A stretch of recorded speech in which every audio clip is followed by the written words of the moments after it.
Dios les bendiga, hermanos. Dios les bendiga. Bienvenidos en esta mañana. Le damos gracias a Dios por otro día que nos da la oportunidad de alabar y bendecir su nombre.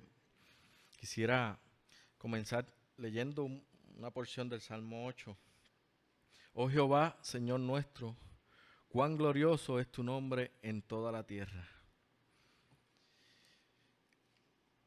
Te damos gracias, Señor, por este día.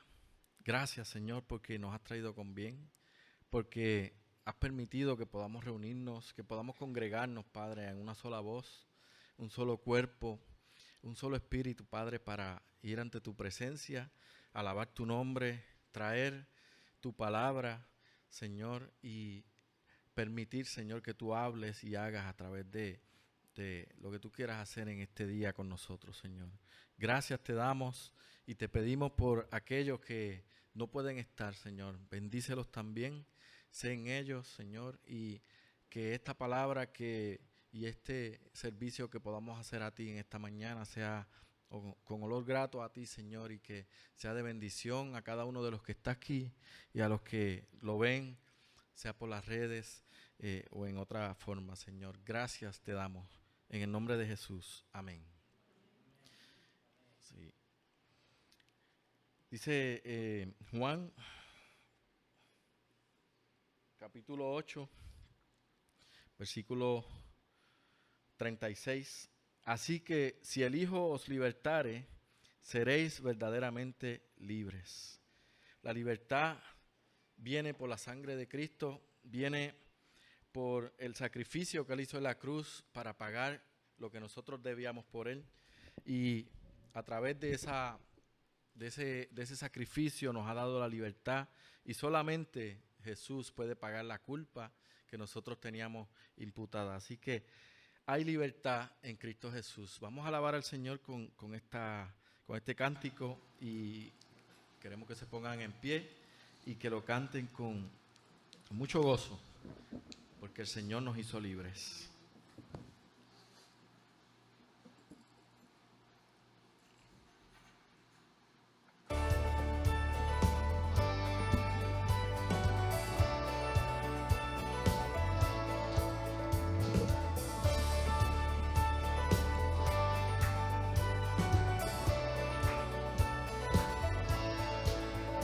Las cadenas de la muerte me quitó. Para mí ya no hay condenación, hay libertad, libertad. Siendo esclavo del pecado me libró, en la cruz compró mi redención, mi libertad.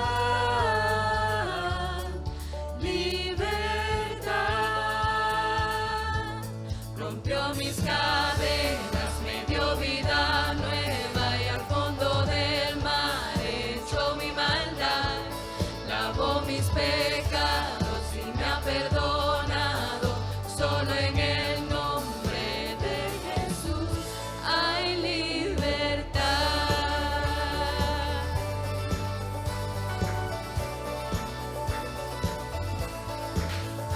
Yo proclamo el que en la cruz por mí murió y cambió mi duro corazón por libertad, libertad.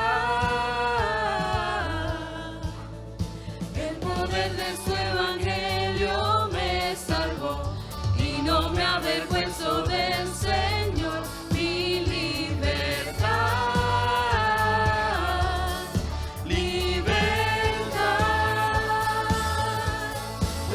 Mis cadenas, me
Gracias.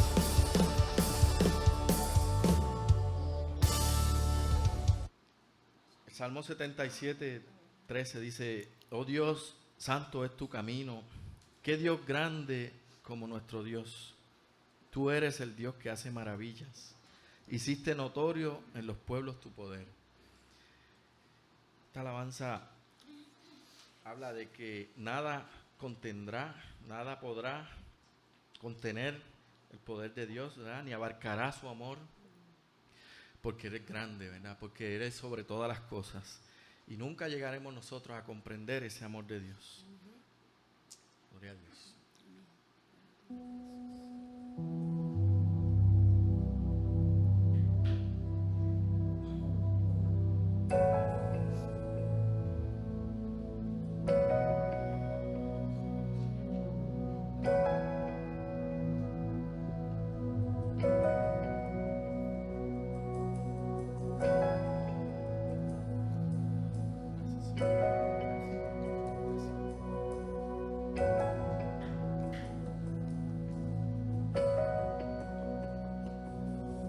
Dame ojos para ver más de ti.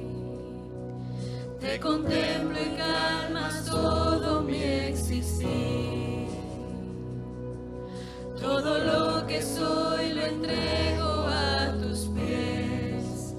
Tú, mi Dios, eres el Rey. Nada contendrá ni abarcará tu amor, lo grande que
Señor, porque sabemos que tú reinas sobre toda situación. Podemos estar tranquilos. Cuán grandes son tus señales y cuán poderosos tus maravillas. Su reino es un reino eterno y su dominio de generación en generación. Te alabamos, Señor.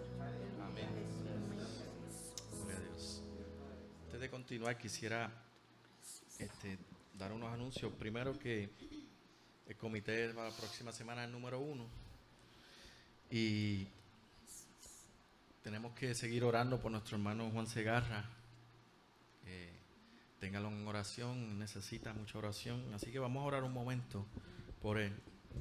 Y terminamos entonces con otra alabanza. Padre, queremos ir ante tu presencia, reconociendo tu poder, reconociendo tu soberanía, tu poder sobrenatural, Señor, sobre todas las cosas. Pedimos por la salud de nuestro hermano Juan.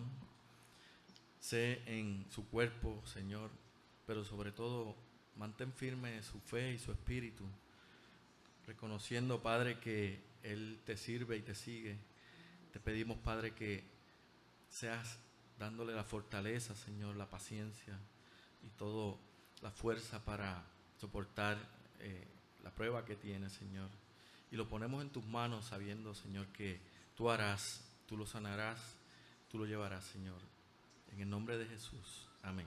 Amén. Quisiéramos entonces, antes de la predicación, tener esta alabanza. Quisiera leer parte del Salmo 145. Grande es Jehová y digno de suprema alabanza, y su grandeza es inescrutable. Generación a generación celebrará sus obras y anunciará tus poderosos hechos. En la hermosura de la gloria de tu magnificencia y en los hechos maravillosos meditaré. Se llama El Dios que adoramos, la cantamos hace poco y yo creo que es fácil para que ustedes puedan seguirnos, así que vamos a cantarla todos juntos. El Dios que adoramos.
El Señor bendiga a su pueblo en esta mañana, hermanos. Gusto verles, saludarles de nuevo.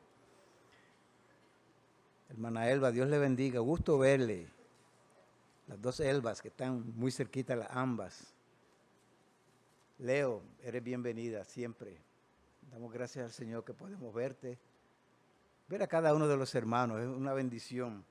Dentro de la bendición no es fácil, ¿verdad? No poder saludarnos como quisiéramos, como acostumbrábamos, pero damos gloria y damos honor al Señor en esta mañana y gracias por esta oportunidad que Él nos concede de venir a su presencia, de estar delante de Él sin limitaciones, ¿verdad? Porque tenemos un corazón dispuesto, lo otro es externo. Adoremos, sirvamos a Dios con corazón sincero, que es lo que Él mira, es lo que Él busca, corazones sinceros delante de Él. Corazones como veremos en esta mañana también en parte, a los cuales Él habla, y corazones que entonces le escuchen y respondan.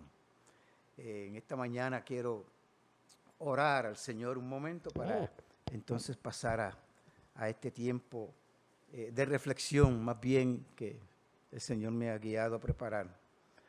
Estemos en un momento para en comunión orar a Dios. Una vez más, Padre, agradecidos de este privilegio de ser tus hijos, ser hijos del Dios viviente, del Dios verdadero, a quien, como cantábamos en este momento anterior, hemos exaltado y queremos adorar y bendecir. Porque no hay otro nombre que el tuyo, no hay otro nombre que el de tu Hijo, Señor. Y te bendecimos y te exaltamos en esta mañana. Damos gloria, damos honra a tu buen nombre. Señor, tú eres poderoso, gigante. Eres poderoso sobre nosotros, nos rodeas con tu escudo, Señor, de protección, y te estamos tan agradecidos, Padre. En este momento concede a tu siervo hablar tu palabra con claridad y sencillez, Señor, con el respaldo de tu Espíritu Santo.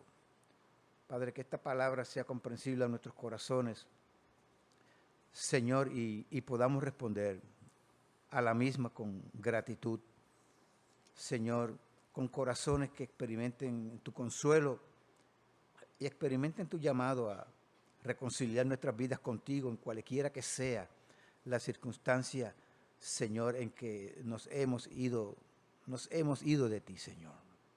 Tú eres Dios bueno, eres Dios que siempre estás con nosotros. Así de incomparable y grande es tu amor. Es un amor que persiste, es un amor que no cambia, es un amor que no se rinde.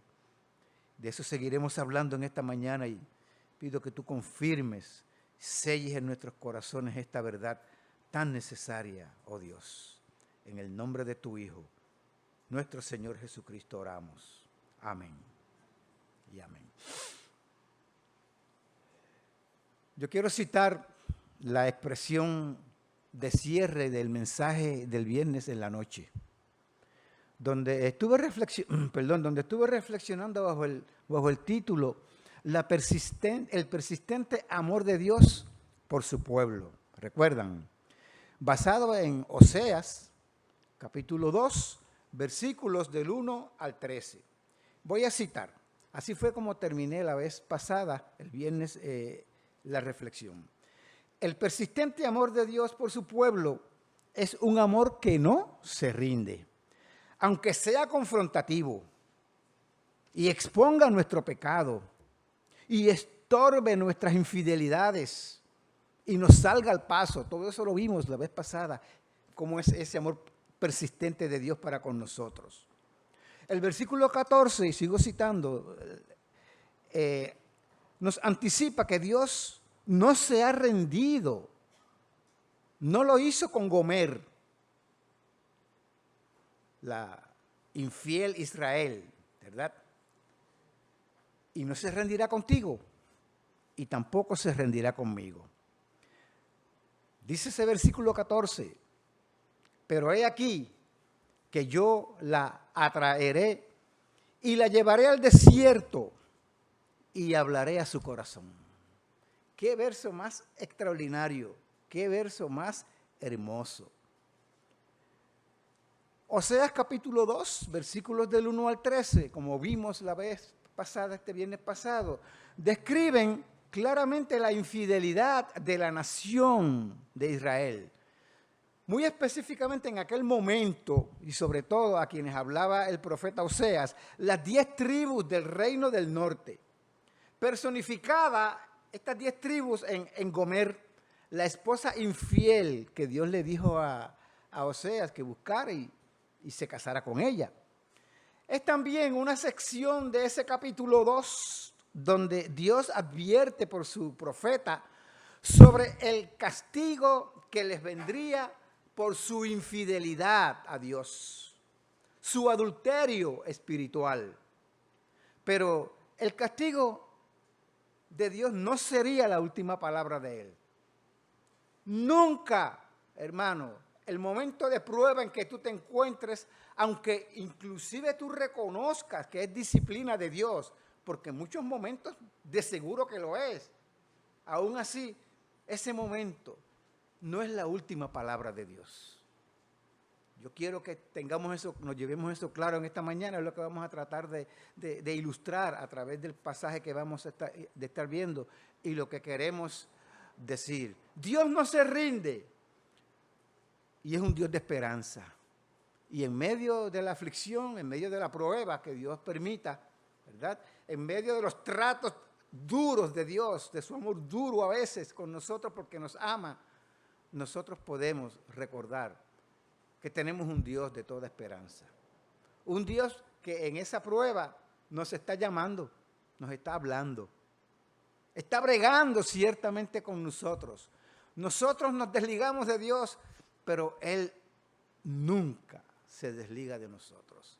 Nos mira, nos ve y desea para con cada uno de nosotros, aunque nos tenga que disciplinar, la reconciliación. Vendría la disciplina para el pueblo de Dios en aquel contexto, pero también vendría la reconciliación, la restauración de Dios en su relación con su pueblo. ¿Cómo se destaca o cómo se da, vamos a decirlo así, esta restauración de relaciones con Dios?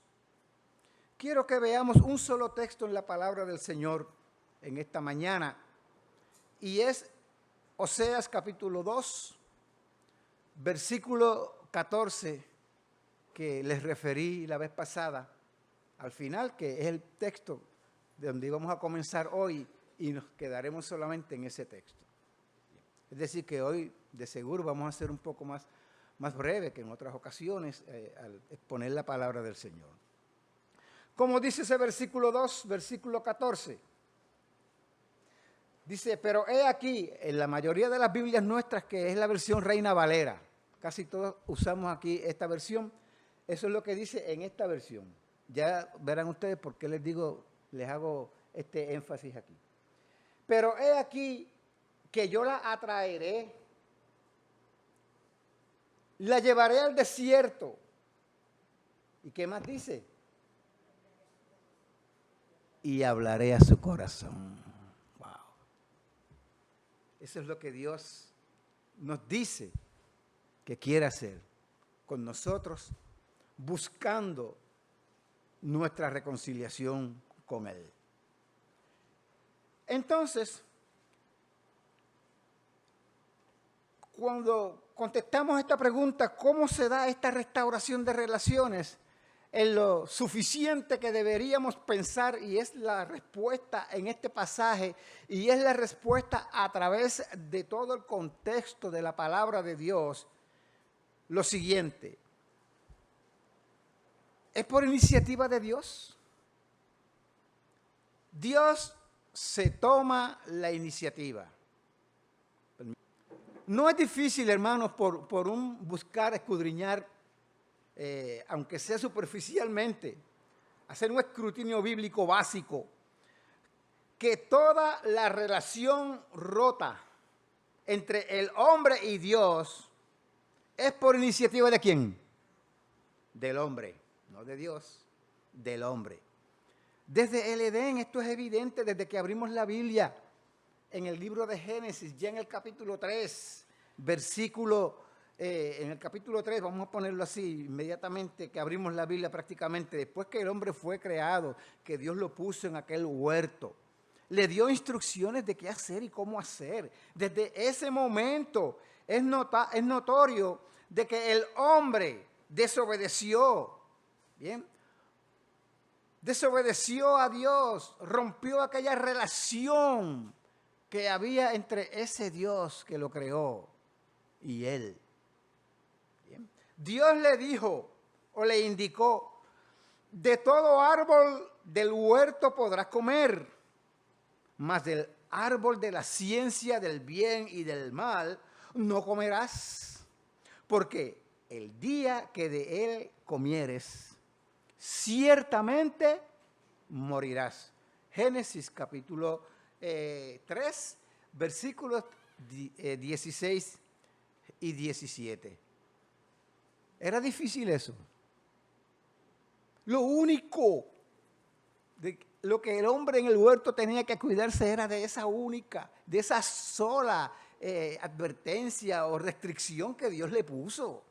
Tenía libertad de disfrutar toda aquella creación. Pero el hombre pecó. Veamos a Gomer. Gomer dijo, iré tras mis amantes. Capítulo 2, donde habíamos estudiado la vez pasada, versículo 5 en la parte B. Una respuesta de desamor al Dios que le cuidaba y que le sustentaba. Aunque ella adjudicaba todos aquellos beneficios que Dios le daba. Lo adjudicaba a los Baales, a otros dioses. Y todo el beneficio que Dios le hacía. Ella venía y lo ponía delante de los ídolos en adoración. Wow, ¡qué desamor el de ella! Fue por iniciativa personal. ¿Okay? En cambio, ante esta realidad de que el hombre tiene esta iniciativa, es iniciativa del hombre romper su relación y comunión con Dios. ¿Cuál fue? ¿Y cuál es la iniciativa de Dios? La iniciativa de Dios es su amor. Aunque la inminencia del castigo estaba sobre la mesa, ¿verdad? En aquel momento, por medio de la advertencia de su profeta Oseas, Dios le dijo a ella a través de Oseas, y esa es la advertencia de juicio que vemos en esos versículos que vimos la vez pasada, que nosotros a veces lo tomamos como un Dios que es riguroso, como un Dios que nos estará amando Dios o nos amará Dios cuando nos habla así. No, es que Dios, porque te ama, te quiere hacer bien, no quiere que te pierdas, no quiere castigarte, quiere que tú vuelvas a Él. Y lamentablemente por la manera de nosotros responder, por causa de este corazón que nos engaña, nosotros insistimos, ¿verdad?, en nuestra posición, creyendo que somos más fuertes que el Señor, adjudicando inclusive al Señor desamor hacia nosotros. Y es al contrario, es lo que vemos aquí, un pueblo infiel al cual Dios no dejaba de amar. Es así contigo, así te ama Dios. Si Dios está trabajando en tu vida, ten por seguro que Él tiene propósito. Y si tú eres ciertamente un hijo de Dios, porque con sinceridad de corazón le has recibido y eres parte de su familia, tarde que temprano volverás. Los tratos de Dios aún con su pueblo son duros porque Él es un Dios celoso. Costó tu relación con Él cuando estábamos perdidos. Costó la sangre de su Hijo, el Señor Jesucristo. Iniciativa de Dios para con cada uno de nosotros. Iniciativa de Dios que aún antes, desde antes de la fundación del mundo, ya Dios se había hecho un pueblo para sí, del cual tú y yo, por la fe en Jesucristo, somos miembros, somos partícipes. Damos gloria a Dios en esta mañana, porque podemos decir esto desde su palabra. No estamos aquí como motivadores, estamos aquí para decir lo que Dios dice. Y es nuestra responsabilidad. Debe ser nuestra respuesta a responder con gratitud, con alabanza, con adoración, con congregarnos para adorarle, para bendecirle, para exaltar su glorioso nombre. Bendito sea Él, bendito sea Dios. Gloria a Dios. Entonces, aprendamos a reconocer la iniciativa de Dios en procurar la reconciliación con Él por medio de la adversidad. Cuando Él rodea nuestros caminos con espinos y cuando nos cierra el paso, según el versículo 6 que vimos el viernes pasado.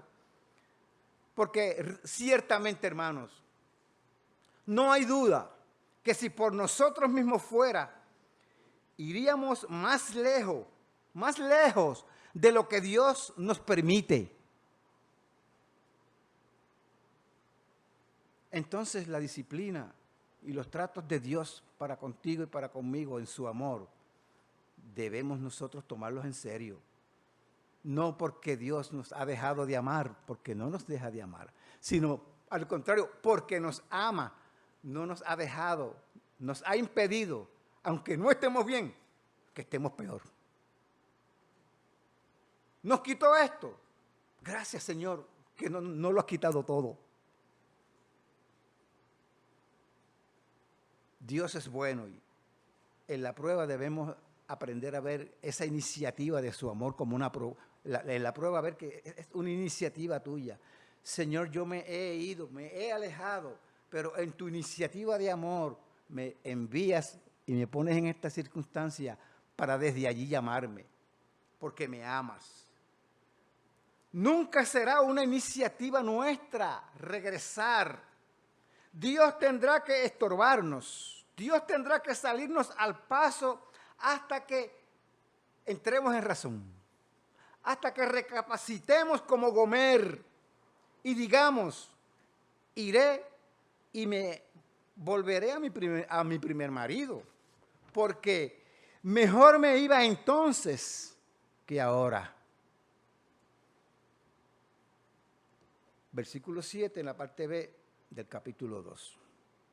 Esto es fruto de esa iniciativa del amor persistente, de un amor que no cambia, que no deja de ser de parte de Dios, que procura nuestra reconciliación con Él. En un sentido podríamos decir, Dios tiene un amor con el cual nos acecha, porque aunque nosotros nos queremos ir de Él, y en nuestra indisciplina, en nuestro desamor y en nuestras infidelidades, Él nos manda pruebas y no nos va bien. Aún así podemos tomar eso como que el amor de Dios está allí. Tiene propósito con nuestras vidas. Ahora, por este versículo 14, que es el que estamos reflexionando en esta mañana, pero he aquí, yo la atraeré y la llevaré al desierto y hablaré a su corazón. Es notable que en vez de que Dios quitara de su vista a la nación, a Gomer, para siempre, Dios lo pudo haber hecho por las infidelidades de la nación, personificadas en este personaje Gomer. Le dice como en el versículo 13, yo te castigaré. Lo que es disciplina correctiva de parte de Dios. Y tú dirás, pastor, ¿de dónde usted saca eso? El versículo 14 no dice eso. No dice, te castigaré, lo dice en el 13. Pero el 14 implica eso. Déjame explicártelo. Fíjate que, y aquí es que entra lo que les dije anteriormente, de por qué le hice énfasis de que la mayoría de nuestras Biblias son la versión Reina Valera del 60, revisada del 60. ¿Verdad? Entonces, fíjense ustedes que voy a tratar de explicarlo lo más sencillo posible, ¿verdad? El versículo 14 comienza con, pero he aquí. Y ese pero he aquí es un sinónimo de por tanto. Eso es lo que significaría por tanto. Como en los versículos 6 y el versículo 13. Allí mismo en ese capítulo 2. Por tanto, dice el versículo 6. Y lo que sigue es un anuncio de disciplina. ¿Okay? Fíjense en el versículo 6 un segundito. Aquí en el capítulo 2. Por tanto, he aquí, yo rodearé de espinos su camino. ¿Qué es eso? Decíamos la vez pasada. Disciplina de Dios. Manera en que Dios se mete de por medio. Nos manda diversas situaciones y pruebas para estorbarnos que vayamos más lejos de lo que nuestro corazón quiere ir. Si vemos nosotros igualmente en el versículo 13, también dice, perdón, en el versículo 13, dice básicamente lo mismo, o vemos exactamente lo mismo. Versículo 9, perdón, es igual, dice, por tanto, y lo que sigue es anuncio de disciplina hasta el versículo 13, y la castigaré, es lo que dice el versículo 13. Entonces la expresión por tanto, en el versículo 14, hace justicia al contexto que sigue y a lo que habíamos visto y he tratado de explicar qué significaba antes. No es pero, sino por tanto, como consecuencia de tu infidelidad, parece y suena bonito como lo dice, pero implica castigo. ¿Ok? Eso es lo que implica, castigo. Hace justicia al contexto que sigue, que implica cautiverio, disciplina de Dios, pero también implica regreso, implica restauración. Esas dos cosas están allí juntas en ese versículo tan hermoso. Te voy a mandar al cautiverio, cosa que Dios cumplió a través de la nación de Asiria. Y fue dura prueba para aquel pueblo. Luego lo tuvo que hacer también con el reino del sur, con Judá, a los cuales con insistencia les envió profetas, uno tras otro, y finalmente este pueblo tuvo que ser llevado también, en este caso, a Babilonia, por Nabucodonosor. La nación del norte, eventualmente, que fue llevada al cautiverio, no vio este regreso a la tierra prometida. Fueron esparcidos.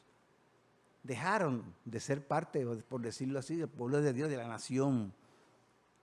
Ahora, en el contexto de la nación de la parte sur, del reino del sur, sí, a los 70 años después de haber sido llevados a Babilonia, se cumplió entonces un éxodo, un regreso para ellos. Ahora, por tanto, yo la atraeré y la llevaré al desierto y hablaré a su corazón. Versículo 14. Es fácil entonces notar que este versículo marca el inicio de una reconciliación duradera y permanente. Y que es Dios el que inicia, ¿verdad? La relación. ¿Bien? La relación, el traernos de regreso a Él. Siempre es así. Dios es quien inicia esta restauración. ¿Okay? Tanto en el creyente infiel como en el hombre que está perdido sin Cristo, sin una relación genuina de reconciliación con Dios por medio de la fe en Cristo. Dice la palabra de Dios a modo de aplicación o ampliación. Ninguno puede venir a mí si no le fuere dado del Padre. Juan 6, versículo 65. ¿De qué habla esto? De que es una iniciativa de Dios que el hombre pueda venir a Dios. Ninguno puede venir porque no tenemos esa capacidad. Nos vamos de Dios. El hombre sin Cristo está fuera de Dios. Hasta que por iniciativa suya, iniciativa de Dios, Él es el que entonces los trae. Crea la circunstancia que sea necesaria y pertinente para traerle a Cristo, para que confiese el nombre del Señor. Es por la obra del Espíritu Santo que el pecador sin Cristo es convencido de pecado, de juicio, de justicia y de juicio, según Juan capítulo 16 y versículo 11. Es el mismo Señor Jesús que da estas enseñanzas claras, ¿verdad?, para cualquiera persona que entre nosotros esté en esta mañana fuera de esta relación de salvación con Dios por medio de la fe en Jesucristo. Veamos el versículo 14, donde, como dice, la atraeré. La primera cosa que dice el Señor que hará en este proceso, ¿verdad?, de restauración, de cómo restaurará la relación rota, es atrayéndola. Lo que quería decir que era que luego de un tiempo de disciplina, Dios volvería a hablar a Israel para seducirla. La atraeré en el significado de la palabra usada. Lo que significa es seducir. Tiene la implicación de seducir, ¿verdad?, para hacerla que vuelva de una manera libre y voluntaria. ¿Somos nosotros conscientes de la voz de Dios en nuestras vidas? ¿Has sentido tú a Dios seduciéndote alguna vez? De seguro que tuvo que seducirte, convencerte en tu corazón por medio del Evangelio para que ahora seas un hijo suyo. Es el Evangelio el poder de Dios para salvación. Lo que Dios usa, su palabra, su mensaje, la manera de él hablar al corazón del inconverso. Dios tiene esta capacidad por el Evangelio de seducir al hombre a Cristo. Así que no se trata tanto de que nosotros hagamos promesas de hombres a nuestros vecinos, amigos, conocidos, familiares que no conocen a Cristo, a nuestro uno, a ese por el cual todavía seguimos orando al Señor, sino que nosotros mismos estemos persuadidos, tengamos un conocimiento básico de lo que es el Evangelio, de esas verdades, y desde el Evangelio hablemos. Dios se encargará de seducir ese corazón, llamándolo para que reconozca a Cristo como su Señor y como su Salvador. Pero ya como creyentes, Dios todavía tiene esta capacidad de seducirnos, porque a veces nosotros nos enojamos. Y Dios no quiere que pase mucho tiempo de nuestro enojo con Él. Y nos seduce por su palabra. Por su espíritu nos hace sentir que no estamos bien. Es la manera de que Dios usa, ¿verdad? Nos ha dado su Espíritu Santo para que nosotros seamos redargüidos, ¿verdad? Y no contristemos al Espíritu Santo de Dios, sino que cuando llega a nuestro corazón esa seducción de Dios de que algo está mal, nosotros actuemos. Nosotros, oyendo esa voz de Dios, esa seducción amorosa de Dios, regresemos, resolvamos con nuestro cónyuge, con nuestro vecino, con nuestro amigo, con aquella persona con quien nosotros hemos tenido algún desacuerdo y que quizás todavía estemos en algún tipo de enojo, se resuelva la situación. Quizás Dios está trabajando contigo todavía por eso, te está recordando, te está insistiendo en tu corazón. Ve, resuelve esto, ponte a cuentas con el que sea, con la que sea. Así Dios hablaba, dijo que estaba haciendo con aquel pueblo en medio de aquella prueba, de aquella pues, cautiverio al cual Él los había llevado. Si somos sus hijos, no cabe duda que Dios siempre estará atrayéndonos a Él y exhortándonos a que dejemos el pecado, hermanos. En segundo lugar, vemos allí que dice el Señor, la llevaré al desierto. Ese mismo capítulo 14, el versículo 14 en la parte B. La llevaré al desierto. Le estaba anticipando un segundo cautiverio, como les dije ahorita. pero también un segundo éxodo.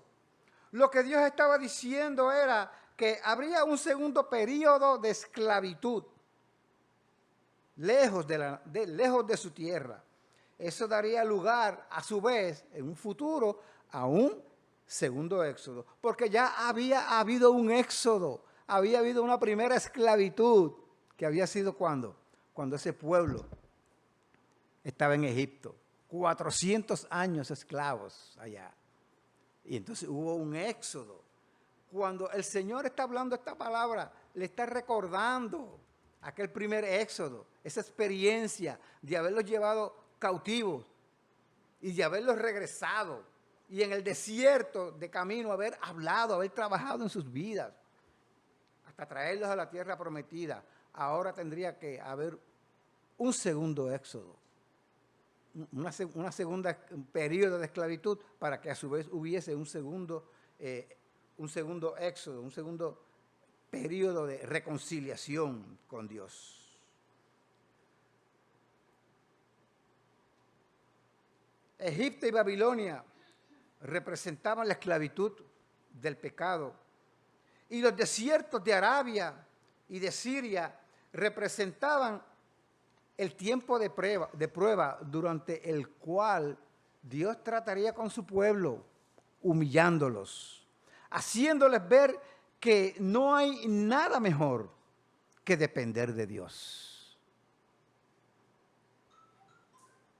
Esta prueba sería parte del proceso que culminaría aquella reconciliación. A modo de aplicación, pregunto, ¿estamos experimentando un tiempo en el desierto? ¿Lo has experimentado alguna vez? Ciertamente, yo lo he experimentado. Viendo esta palabra, yo digo, Señor, yo estaré ahora mismo en este desierto. Me has traído a un desierto.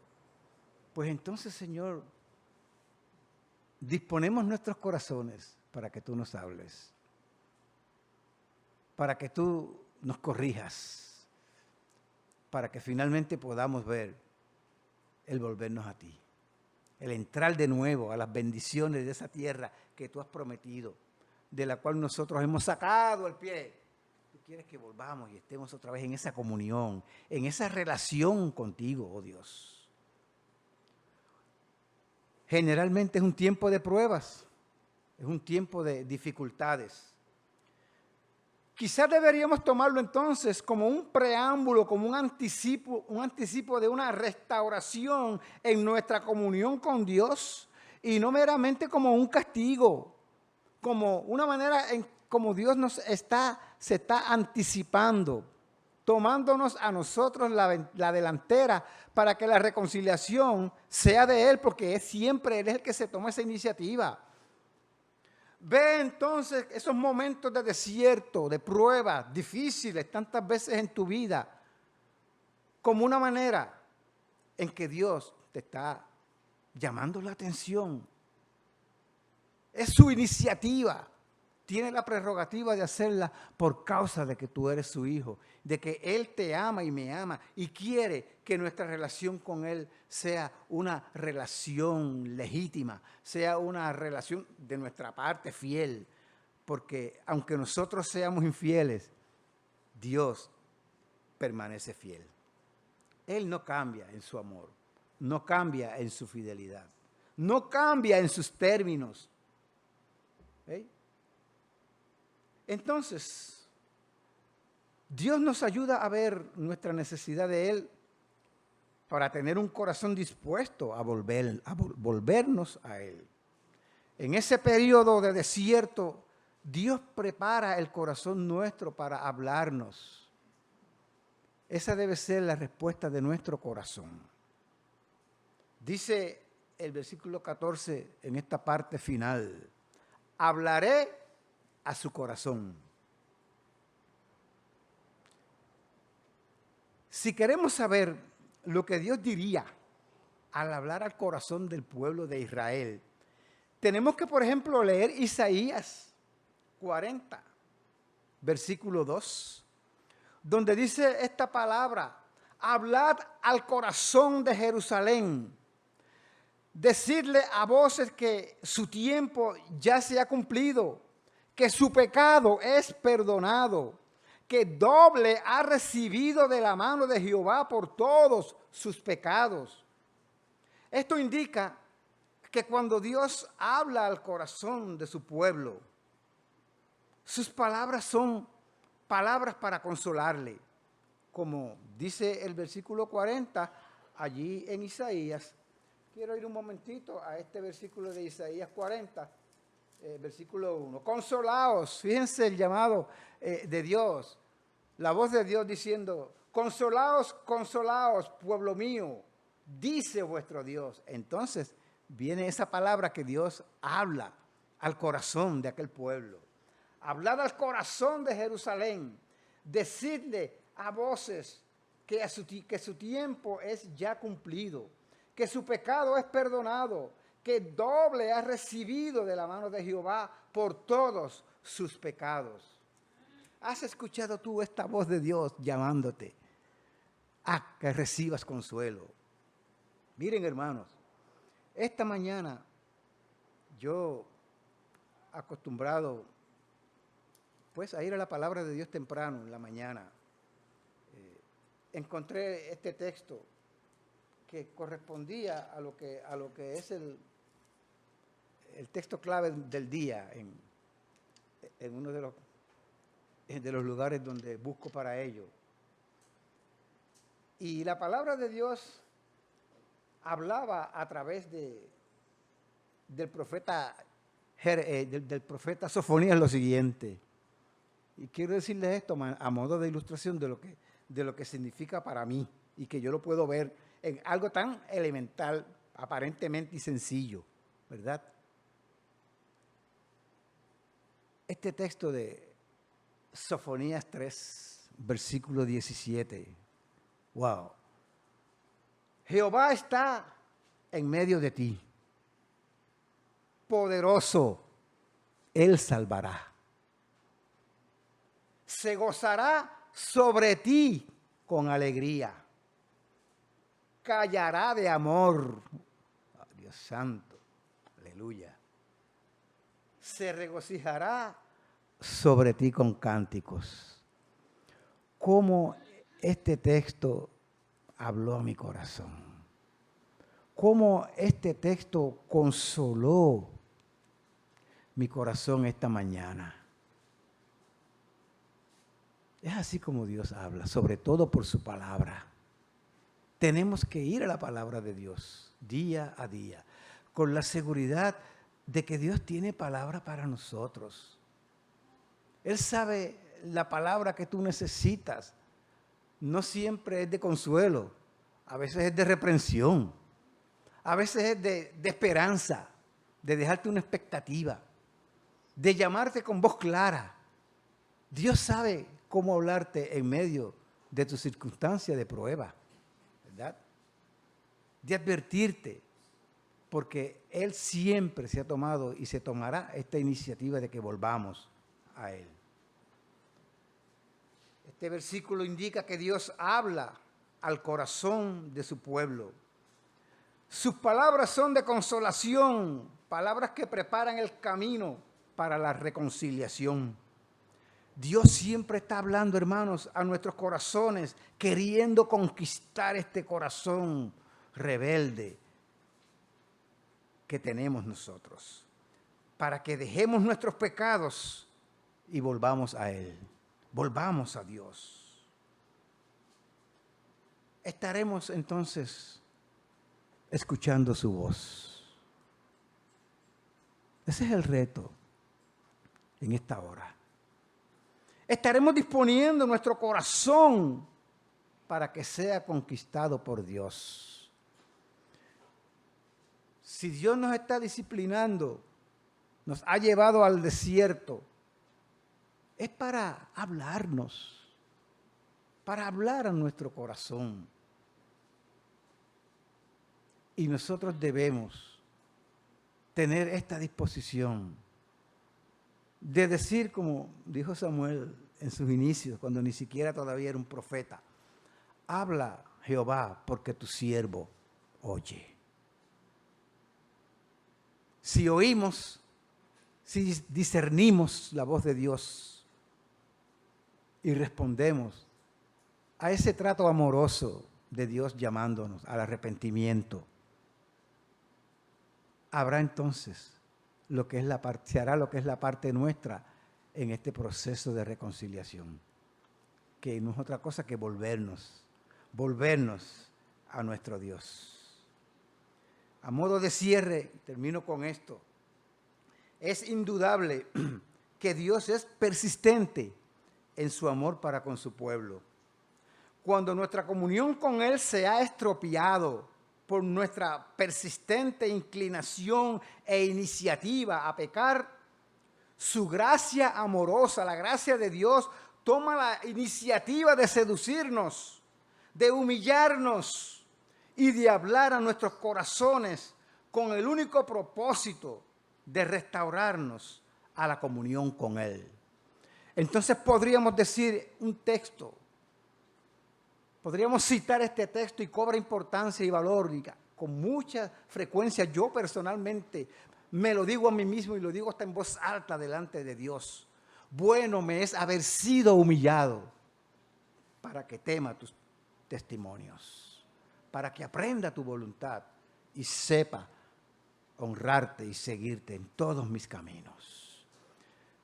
Que así sea contigo, que esta palabra sea de motivación, de persuasión de parte de Dios, de seducción de parte de Dios, habiendo hablado a tu corazón, para que cualquiera que sea tu circunstancia, en ella tú te vuelvas a Dios.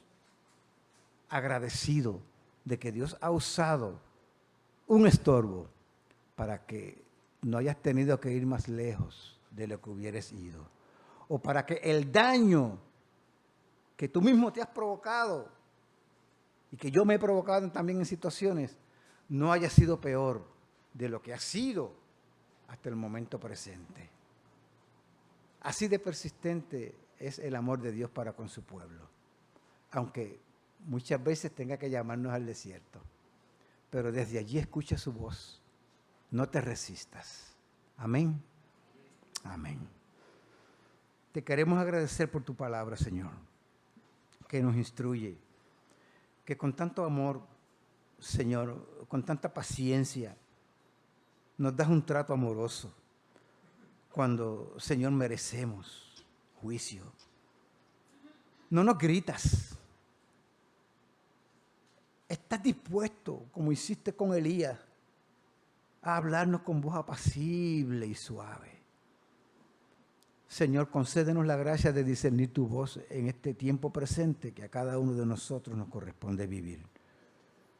Gracias no solamente para oír tu voz hablando en nuestros corazones, sino gracias para responder y ver, Señor, que nuestra comunión contigo es una comunión vital, una comunión que nos lleva a gozarnos, a alegrarnos, a disfrutar y a deleitarnos ciertamente de ti, Señor.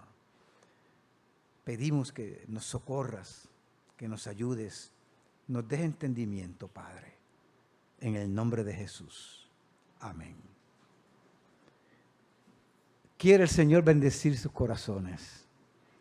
Esta palabra la he traído de lo profundo de mi sentimiento y mi corazón para la iglesia, para ti, para mí, que de alguna manera necesitamos restauración, necesitamos consuelo, necesitamos la ayuda de Dios. Está disponible, como hemos visto en esta mañana. Dios les bendiga, Dios les guarde, hermanos y amadas en Cristo.